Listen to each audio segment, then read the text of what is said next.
Kuya, ano yung benta mo dyan? Uri ng balwot. May itlog ba yun? May kasamang busilya na puso. Kakainis ka. Taga saan ka, kuya? Pinoy na. Ayun sa iyo po ba? Penoy o balot? Balot na. Balot na. Nilalagyan po ba ng sukang maanghang yung China? Wala isa, anim yun eh. Ba't nalilito ka, kuya? Isang magandang tanghali po sa inyong lahat. Andito po tayo ngayon sa Buliasnin, Buwak, na kung saan ay dito natin isi-celebrate ang birthday ng ating mahal na kaibigan si Sir Efren Nakawili at Sir Renz Rian Sares. Talagang sabay sila ng birthday at nayan makikita niyo yung ambience.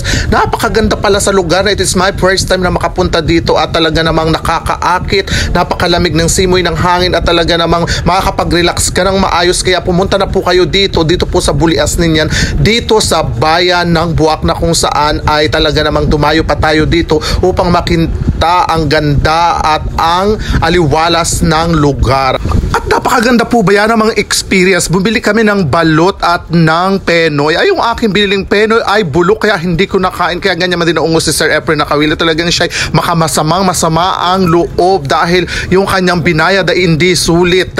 Diyos ko, yan ang vaho na talaga yung kyauti.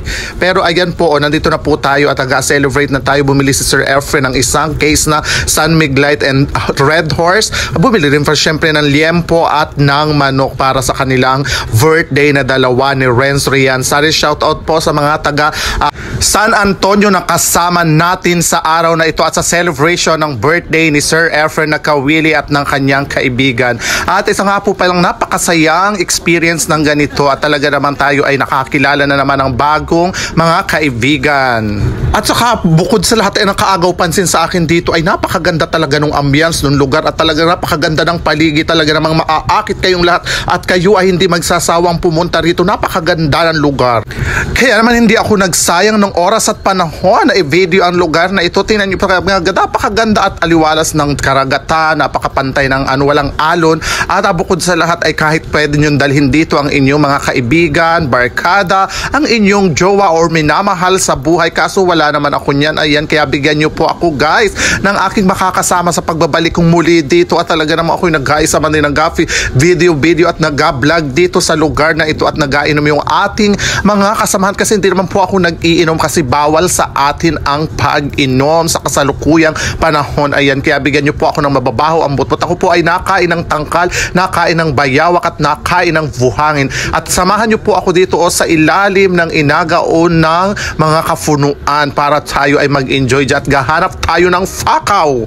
At shout out po sa lahat ng mga naghahilamos ng pulutan at dalasing na ay sa pulutan, hindi sa alak at tinadaan lamang sa kwentuhan. Makikita mo ay makaubos na ang pulutan. Talaga namang, ano pa nga pulutan natin ay napakarami pa ng alak. Tingnan po guys, so napakaganda ng lugar. Talagang hindi ka magsasabi magsabi ng napakaganda talaga o talaga namang ang kulang na lang natin dito yung adalhin nating maubang sa atin at talaga namang makikipagtakbuhan kita, makikipag-hinabulan kita dito sa Dalang Pasigan na kung saan ay magiging alaala at bakat ng kahapon na talagang mag-uugnay sa ating kaligayahan.